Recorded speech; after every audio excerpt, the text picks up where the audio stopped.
Assalamualaikum warahmatullahi wabarakatuh. Perkenalkan, nama saya Reza Melena dari Prodi Terpel 3C, NIM H191600540. Di sini saya menjelaskan apa itu sistem operasi. Sistem operasi adalah perangkat lunak atau software yang bertanggung jawab untuk mengontrol atau mengatur perangkat keras atau hardware dan menjalankan aplikasi atau software di dalam suatu sistem komputer. Yang pertama mengatur research, yang kedua pengontrol program, dan yang ketiga menjalankan program.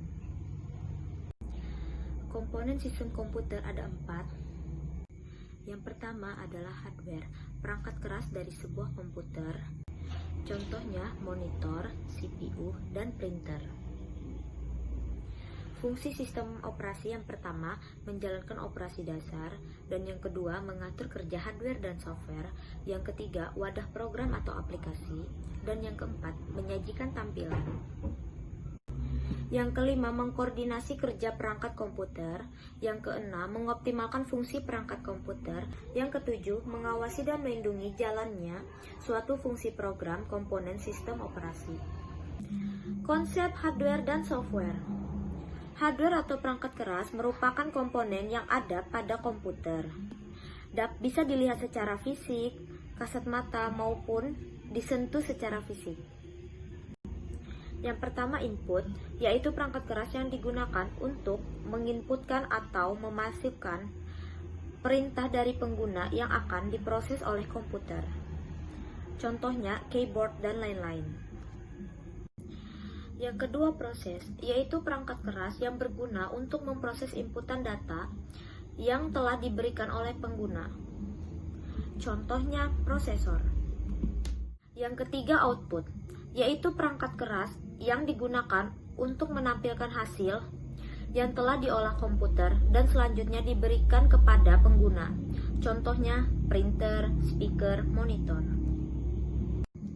Perangkat keras atau hardware terdiri dari beberapa macam. Contohnya motherboard, monitor, keyboard, dan mouse. Selanjutnya optimalisasi hardware. Yang pertama upgrade hardware, yang kedua menambahkan memori, ketiga menambah space hard disk, keempat periksa dan perbaiki kondisi hardware, kelima bersihkan kotoran yang menempel pada hardware, keenam overclock atau on-clock proses. Motherboard merupakan inti dari komputer yang berisikan papan sirkuit yang menyimpan instruksi-instruksi dan penyimpanan data. Monitor merupakan alat yang dapat menampilkan gambar, teks, dan data yang sedang diproses. Keyboard merupakan alat yang dapat memasukkan data ke CPU. Hardware vital ada beberapa, contohnya seperti motherboard, RAM, VGA, hard disk, dan power supply unit. Yang termasuk software, yang pertama sistem operasi, yang kedua program utilitas, ketiga program aplikasi, keempat program paket, kelima bahasa pemrograman. Selanjutnya konsep proses. Sistem operasi adalah program yang sedang dieksekusi, merupakan unit kerja terkecil yang secara individu memiliki sumber-sumber daya yang dijadwalkan oleh sistem operasi.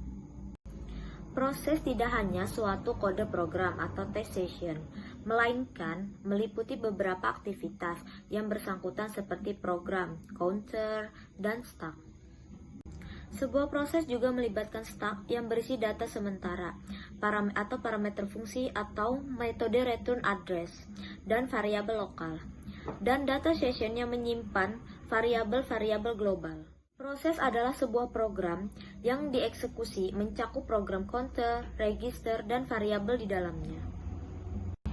Sistem operasi mengeksekusi proses dengan dua cara, yaitu batch system yang mengeksekusi jobs dan time served system yang mengatur pengeksekusian program pengguna user atau task. Sistem operasi Unix mempunyai sistem call fork yang berfungsi untuk membuat proses baru. Proses yang memanggil sistem call fork ini akan dibagi jadi dua, proses induk dan proses turunan yang identik. Suatu proses diterminasi ketika proses tersebut telah selesai mengeksekusi perintah terakhir serta meminta sistem operasi untuk menghapus perintah tersebut dengan menggunakan sistem call exit. Proses dapat mengembalikan data keluaran kepada proses induknya melalui sistem call wait. Running, status yang dimiliki pada saat instruksi dari sebuah proses dieksekusi. Waiting, status yang dimiliki pada saat proses menunggu sebuah event. Ready, status yang dimiliki pada saat proses siap untuk dieksekusi oleh prosesor. New, status yang dimiliki pada saat proses baru saja dibuat. Terminated, status yang dimiliki pada saat proses telah selesai dieksekusi. Konsep thread. Thread merupakan unit dasar dari pengguna CPU yang terdiri dari thread ID, program counter, register set, dan stack. Sebuah thread berbagi kode session, data session, dan sumber daya. Sistem operasi dengan thread lain yang dimiliki oleh proses yang sama. Thread juga sering disebut like process. Thread adalah sebuah alur kontrol dari sebuah proses. Kontrol thread tunggal ini hanya memungkinkan proses untuk menjalankan satu tugas pada satu waktu. Contohnya, sebuah web browser mempunyai thread untuk menampilkan gambar atau tulisan, sedangkan threading lain berfungsi sebagai penerima data dan network. Ada dua macam, single thread dan multi-thread. Sebuah aplikasi biasanya diimplementasi sebagai proses yang terpisah dengan beberapa thread yang berfungsi sebagai pengendali. Situasi di mana sebuah aplikasi diperlukan untuk menjalankan beberapa tugas yang serupa. Contohnya adalah sebuah web server yang dapat mempunyai ratusan klien yang mengaksesnya secara konkuren. Kalau web server berjalan sebagai proses yang hanya mempunyai thread tunggal, maka ia hanya dapat melayani satu klien pada satu satuan waktu. Bila ada klien lain yang mengajukan permintaan, maka ia harus menunggu sampai klien sebelumnya selesai dilayani.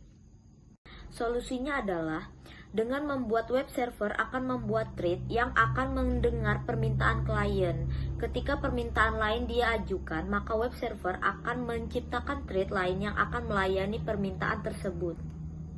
Perbedaan antara proses dengan thread tunggal adalah proses dengan thread yang banyak dapat mengerjakan lebih dari satu tugas pada satu satuan waktu.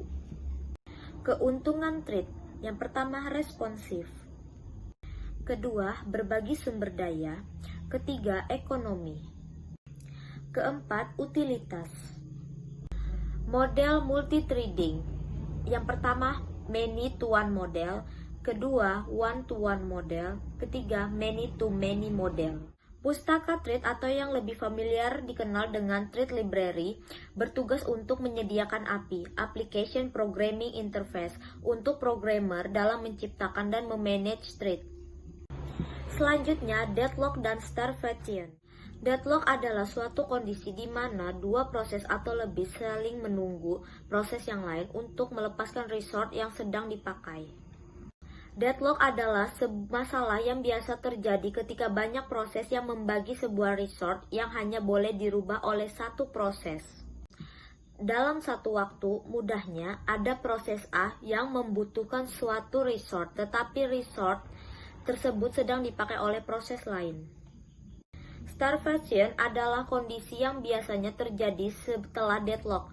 Proses yang kekurangan resource karena terjadi deadlock tidak akan pernah mendapat resource yang dibutuhkan sehingga mengalami starvation atau kelaparan. Namun, starvation juga bisa terjadi tanpa deadlock. Syarat terjadinya deadlock. Yang pertama, mutual exclusion.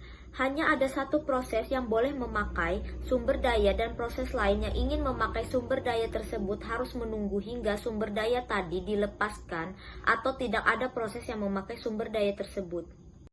Yang kedua, hold and wait. Terdapat suatu proses yang menahan resource, padahal resource tersebut telah dialokasikan oleh proses yang lain. Yang ketiga, no preemption. Resource yang telah dialokasikan untuk sebuah proses tidak dapat didahului oleh proses lain. Yang keempat, circular wait. Beberapa proses membentuk urutan rantai berbentuk sirkular di mana masing-masing proses menunggu proses sebelumnya untuk selesai. Ada beberapa jalan untuk kembali dari deadlock. Yang pertama, lewat preemption. Kedua, lewat melacak kembali. Ketiga, lewat mematikan proses yang menyebabkan deadlock. Kriteria pemilihan proses yang akan disingkirkan. Yang pertama adalah yang paling jarang memakai prosesor. Kedua, yang paling sedikit hasil programnya.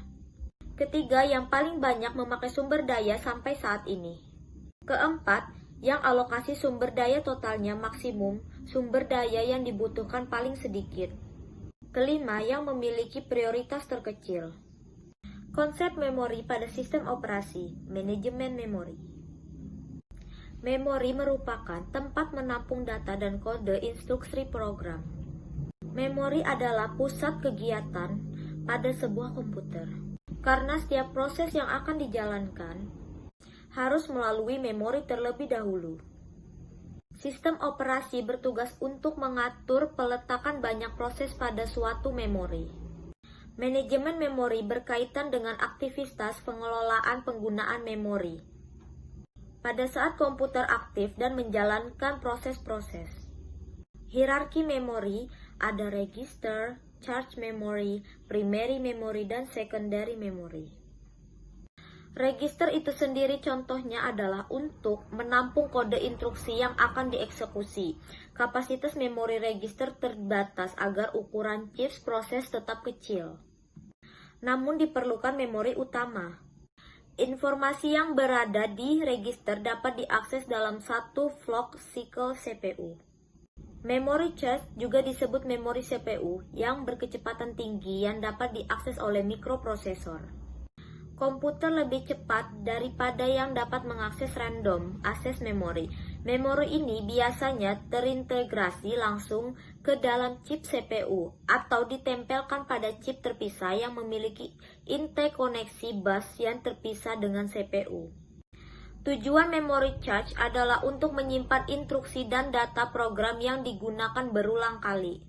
Dalam pengoperasian program atau informasi yang memungkinkan dibutuhkan CPU selanjutnya.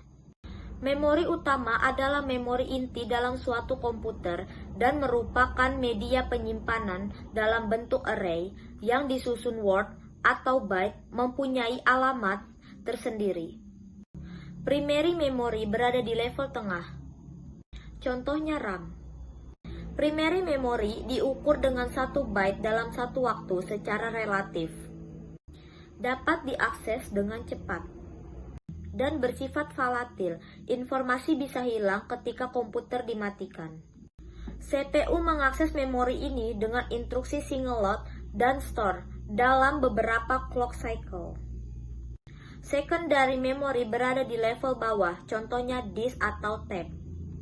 Secondary memory diukur sebagai kumpulan dari byte, block of byte.